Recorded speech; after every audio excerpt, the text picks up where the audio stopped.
నగర పరిధిలో హెల్మెట్ లేకుండా ప్రయాణించవచ్చు. సాగర్ కుమార్ జైన్ పిటిషన్ పరిశీలించిన కోర్టు ఇప్పుడు అన్ని రాష్ట్రాల్లో జరుగుతున్న హెల్మెట్ తనిఖీని కోర్టు తిరస్కరించింది.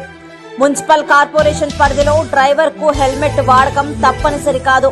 మీ రక్షణ మీ ఇష్టం. రాష్ట్ర రహదారి లేదా జిల్లా రహదారి హోదా పొందిన రహదారిపై హెల్మెట్ ధరించడం అయితే తప్పనిసరి. ఇక మీదట ఎవరైనా ట్రాఫిక్ లేదా ఇతర పోలీసులు మీరు హెల్మెట్ ఎందుకు ధరించలేదు అని మిమ్మల్ని అడిగితే నేను మున్సిపల్ కార్పొరేషన్, పంచాయతీ సమితి, నగర పరిధిలోనే ఉన్నానని మీరు వారికి చెప్పవచ్చును. ఈ విషయం అందరికీ తెలిస్తే సంతోషంగా ఉంటుంది. నగరం వెలుపల 15 కిలోమీటర్ల లోపు హెల్మెట్ వాడకుండా మిమ్మల్ని అడగడానికి లేదు. ఈ సందేశాన్ని సాధ్యమైనంత వరకు భాగస్వామ్యం చేయండి. తద్వారా ప్రజలందరికీ కూడా తెలియజేయండి.